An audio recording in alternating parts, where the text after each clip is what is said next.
Assalamualaikum warahmatullahi wabarakatuh. Mimin sekarang mau ke daerah kota Purwakarta dulu ya guys, temen. Oke, lanjut saja ceritanya. Bab 263 Taruhan. Merasakan tatapan mata Liang Chuan yang hampir memuja, pria itu tidak bisa menahan diri untuk tidak menyombongkan diri dengan bangga. Biar ku beritahu, bagiku, Yong Ye seperti mesin ATM. Kapanpun aku kekurangan uang, aku datang saja dan menarik uang. Beberapa saat pria itu berbicara, dia sudah mengambil uangnya. Dia mengambil instrumen taruhan di depannya, mengklik beberapa kali, dan mengkonfirmasi taruhannya. Oke, lagi pula, peluang mengakhiri pertarungan dalam waktu 10 menitnya terlalu tinggi, dan peluangnya tidak tinggi. Saya bisa menghasilkan jumlah uang yang sama dengan bertaruh 100,000 yuan, 20.000. Pria itu tersenyum dan berkata, tidaklah umum mendapatkan 20.000 yuan dalam 10 menit. Liang Chuan juga siap memasang taruhan. Dia melihat sekilas pilihan taruhan di layar. Jumlah yang akan dia pertaruhkan adalah konsumsi minimum ruangan, yaitu 10.000 yuan. Jika Anda bertaruh dengan pria itu, Anda bisa mendapatkan sekitar 2.000 jika menang. Dari waktu ke waktu, mata Liang Chuan melirik Chu Chen Seng, yang memiliki peluang tertinggi, 10.000 yuan berlipat ganda 50 kali lipat. Sudah kubilang, ada beberapa orang bodoh di kasino Yong Ye yang membuat taruhan tanpa analisis ilmiah dan teliti, jadi mereka hanya memilih yang memiliki peluang tertinggi dan memasang taruhannya. Pria itu tidak bisa menahan senyum dan berkata lagi, sejujurnya, bandar taruhan paling menyukai orang bodoh seperti ini. Wajah Liang Chuan terasa panas untuk beberapa saat. Dialah yang disebut pria bodoh. Jumlah taruhan Liang Chuan di Yong Ye tidaklah besar, sehingga ia sering memilih beberapa taruhan dengan odd yang tinggi untuk mencoba peruntungannya. Liang Chuan mengangkat kepalanya dan melihat informasi tentang Chu Chen di layar lebar. Petinju Grandmaster termuda di Provinsi Guangdong, mengalahkan Huang Fu dan Yu. Rekor ini tidak seberapa dibandingkan dengan Yong Ye, dan Chu Chen baru berusia 23 tahun. 50-1, tidak heran peluangnya begitu tinggi. Liang Chuan menghela nafas, dan instrumen di tangannya sudah menunjukkan bahwa ada hitungan mundur 2 menit untuk memasang taruhan. Mata Liang Chuan selalu melihat kemungkinan Chu Chen menang. Bagaimana jika saya menang? Suara ini terus terngiang-ngiang di kepalaku. Namun, pria di sebelahku hanya mengatakan bahwa hanya orang bodoh yang akan memasang taruhan seperti itu. Liang Chuan menyusut secara tidak sadar, tetapi pada akhirnya peluang 50-50 menggodanya.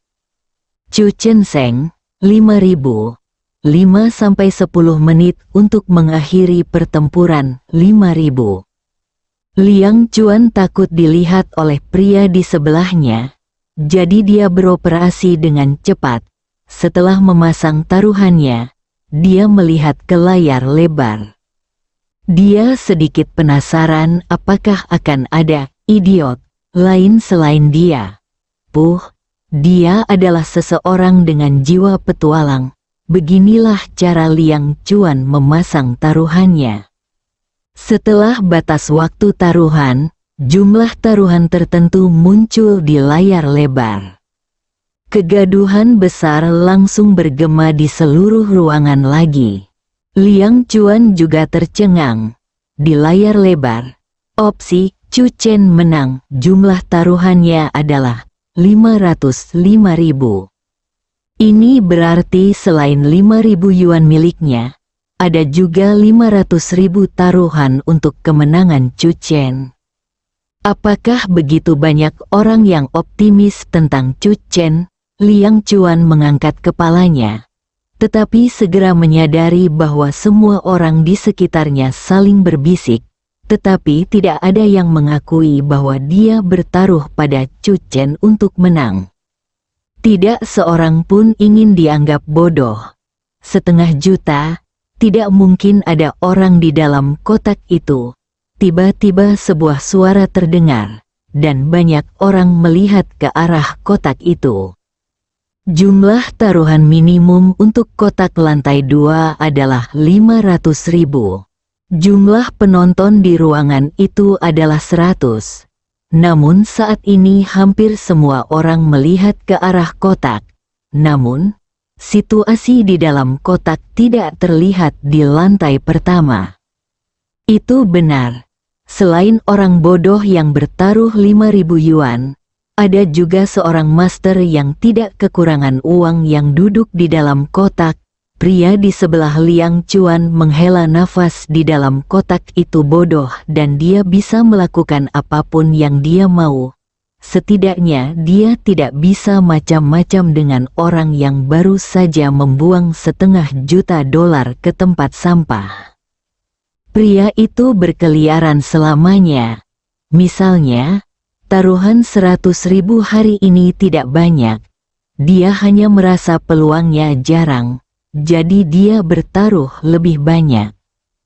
Di dalam kotak, Chu Chen dan yang lainnya juga tertegun sejenak. Tanpa diduga, seseorang benar-benar membeliku untuk menang. Chu Chen kembali menatap Ning Zizu. Xiao Zhu, itu tidak mungkin kamu. Ning Zizu tertegun, lalu menggelengkan kepalanya sambil tersenyum masam. Dia berharap Chu Chen bisa menang. Namun, dia tidak berniat memasang taruhan. Kiki, bisakah kita mengetahui siapa yang memasang taruhan? Tanya Song Yan. Kiki menggelengkan kepalanya. Yong Ye akan melindungi hak privasi pelanggan dan pengguna.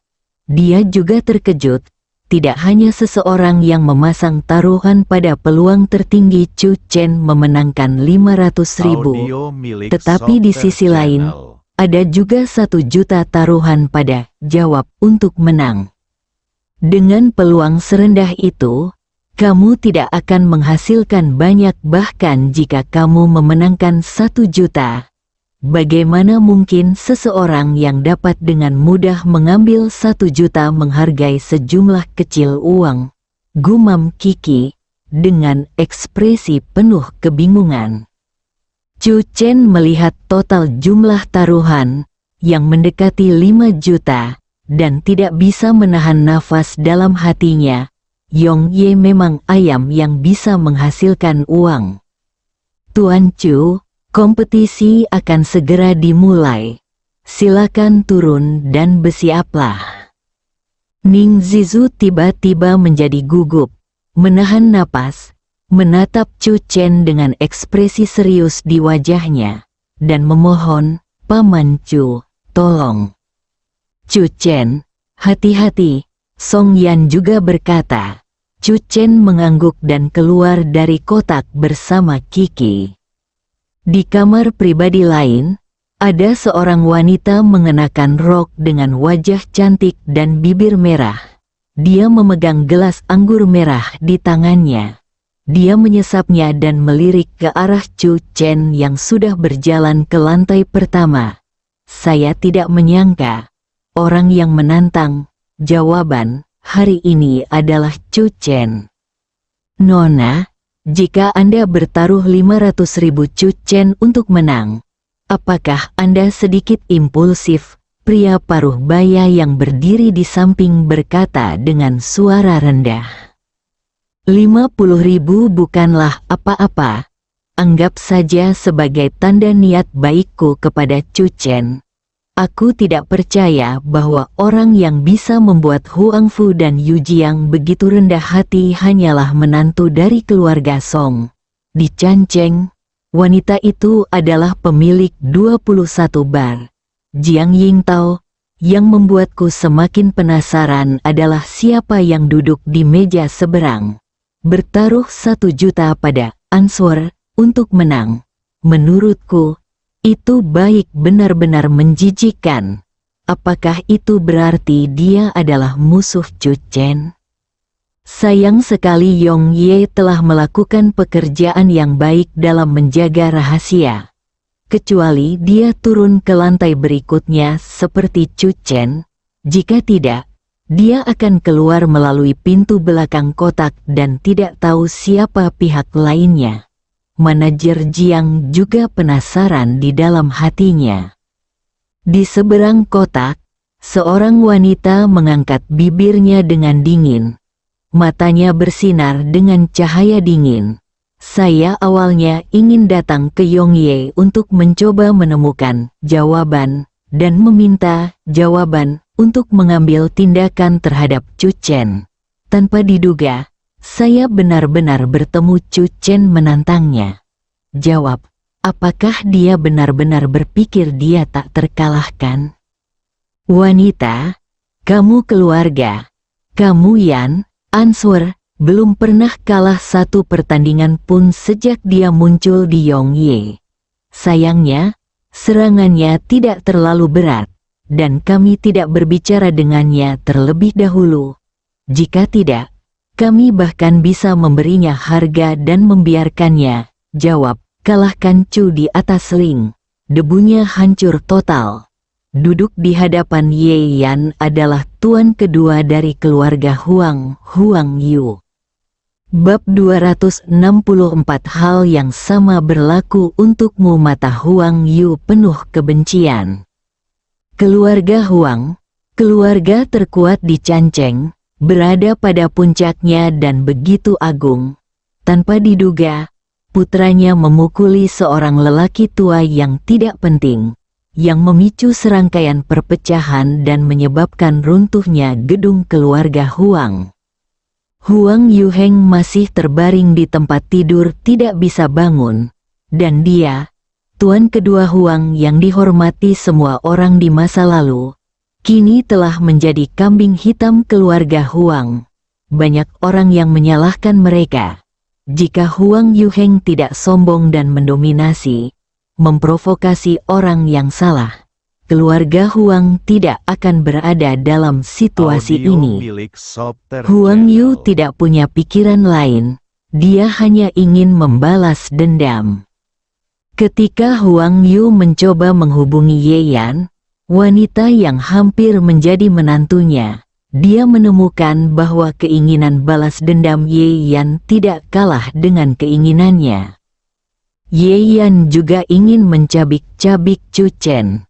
Setelah keduanya berkolusi, target pertama jatuh pada Yong Ye.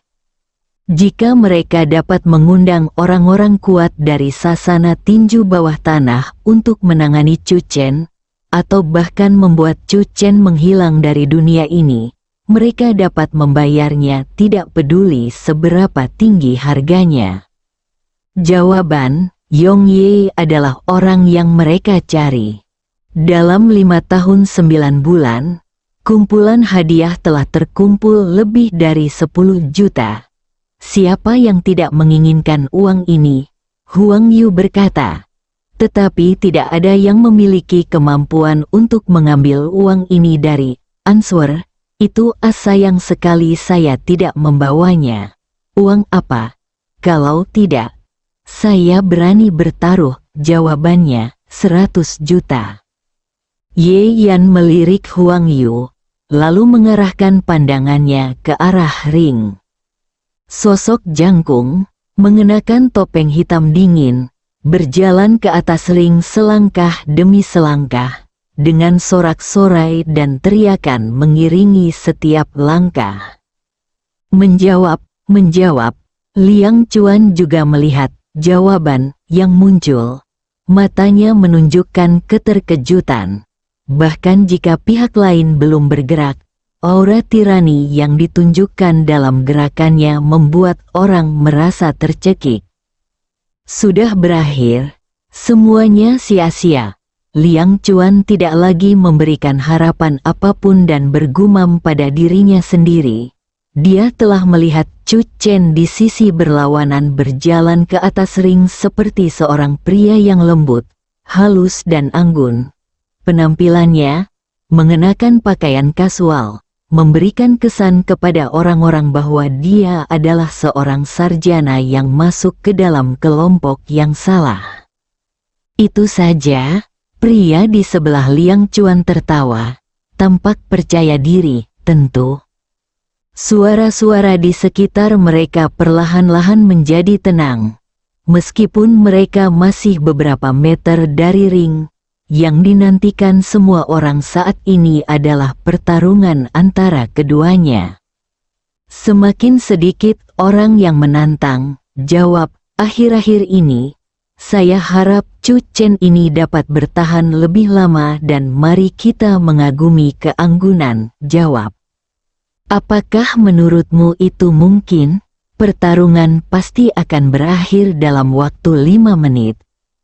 Di lantai 2, di dalam sebuah kotak, beberapa orang paruh baya sedang duduk di sofa, dan mereka dapat melihat arena melalui jendela kaca. Tuan Jiang, Anda tidak akan mengira bahwa setelah handicap diumumkan, seseorang akan bertaruh pada Chu Chen untuk menang. Seorang pria paruh baya berkata sambil tersenyum, dengan ekspresi menggoda di wajahnya. Apakah ini putriku datang untuk melemahkan ayahnya? Orang bernama Tuan Jiang adalah seorang pria gemuk paruh baya bernama Jiang Sen, anggota Dewan Direksi Grup Guangming dan salah satu pemegang saham Yongye. Mendengar ini, Jiang Sen menggelengkan kepalanya tanpa daya. Ying Tao tidak tahu bahwa saya membuka cacatnya. Bagaimana dia bisa dengan sengaja melemahkan saya? Saya penasaran, apakah Tuan Jiang benar-benar berpikir Chu Chen memiliki peluang untuk mengalahkan? Jawab. Mungkin ada kemungkinan seperti itu, Jiang Sen berkata. Selama masih ada sedikit ketidakpastian, hasilnya akan ditentukan. Tapi ketidakpastian Chu Chen, saya benar-benar tidak melihatnya. Apakah kamu tidak memperhatikan orang-orang yang datang bersama Chu Chen? Jiang Sen berkata dengan senyuman di wajahnya. Ning Zizu, bintang baru dari keluarga Ning. Saya pikir kamu belum melupakan identitas. Jawab, belum. Hati beberapa orang bergetar pada saat bersamaan. Mereka semua adalah eksekutif senior Yongye, jadi mereka tentu tahu perjanjian yang ditandatangani antara Yongye dan kepala keluarga Ning 5 tahun 9 bulan lalu. Selama bertahun-tahun, Ning Zizu ini tidak pernah menyerah untuk mengalahkan Answer di atas ring, dan mereka semua gagal pada akhirnya. Jiang Sen berkata, ini adalah orang yang dia undang lagi setelah setengah tahun, yang menunjukkan bahwa dia masih memiliki harapan di hatinya. Mudah-mudahan ini adalah salah satu faktor ketidakpastian. Kedua, identitas Chu Chen, sebagai seorang Zen menantu keluarga Song dari rumah ke rumah di Chengdu mampu bersatu dengan 9 keluarga besar, termasuk keluarga Ning, untuk mengepung dan menekan keluarga Huang menantu laki-laki bisa mencapainya. Oleh karena itu, di belakang Chu Chen, pasti ada orang lain seperti kita. Identitas yang diketahui, tingkat identitas ini, adalah faktor ketidakpastian kedua. Beberapa orang paruh baya mengangguk setelah mendengar ini, dan salah satu dari mereka menghela nafas. Dibandingkan dengan Answer, titik terlemah antara Chu Chen dan Answer adalah dia 6 tahun lebih muda dari Answer, dan Answer, memiliki tahun tambahan ini, kebetulan merupakan waktu pelatihan di malam abadi. Pengalaman tempur ini sulit untuk dibeli. Jadi dalam analisis terakhir, faktor-faktor yang tidak pasti hanyalah sebagian kecil dari faktor-faktor yang tidak pasti. Seseorang berkata sambil tersenyum, jika tidak, Tuan Jiang tidak akan menawarkan peluang tertinggi dan terendah kepada Yongye. Jiang Shen tersenyum dan tidak berkata apa-apa. Sebuah pemikiran tiba-tiba muncul di benaknya. Jika Chu Chen menang dan taruhan Jiang Yingtao sebesar 500.000 berlipat ganda menjadi 25 juta, apakah dia akan curang? Jiang Shen menggelengkan kepalanya dan menyingkirkan pemikiran sialan ini di benaknya. 50 kali lipat peluang untuk kembali, tidak ada. Di atas ring, Chu Chen dan Answer saling memandang. Semua informasi yang diberitahukan Ning Zizu kepadanya tentang jawaban Ning Zimo terlintas di benak Chu Chen. 5 tahun 9 bulan, Chu Chen hendak menghela nafas dan bertukar kata dengan Ning Zimo. Masih ada 30 detik sebelum pertarungan cincin resmi dimulai. Topeng di wajah Ning Zimo terasa dingin, dan suaranya bahkan lebih dingin. Chu Chen mengangkat alisnya. Apakah kamu tidak penasaran mengapa aku ingin menantangmu? Ning Zimo tidak menanggapi. Topeng dingin itu hanya bisa melihat sepasang mata yang seolah membekukan jiwa. Ia hanya menunggu waktu yang akan datang, mengalahkan lawannya, lalu kembali ke tempatnya semula. Chu Chen tidak peduli dengan sikap Ning Zimo, lalu berkata, sebelum melihatmu, kamu pasti penasaran, orang seperti apa kamu? Apakah yang kamu lakukan itu semacam keras kepala, semacam keengganan, binasa, atau masih ada secercah harapan dan harapan di hatimu yang membuatmu menunggu lebih dari 5 tahun? Mata Ning Zimo tiba-tiba meledak dengan cahaya yang sangat dingin, dan aura dari tubuhnya dilepaskan, mengunci Chu Chen seperti harimau. Siapa kamu? Aku ingin memperlakukanmu sebagai orang bisu meskipun kamu tidak berbicara. Chu Chen tersenyum, namaku Chu Chen. Xiao Zhu mengawasimu dari atas. Mendengar ini, rasa dingin di mata Ning Zimo berkedip sejenak dan kemudian memudar.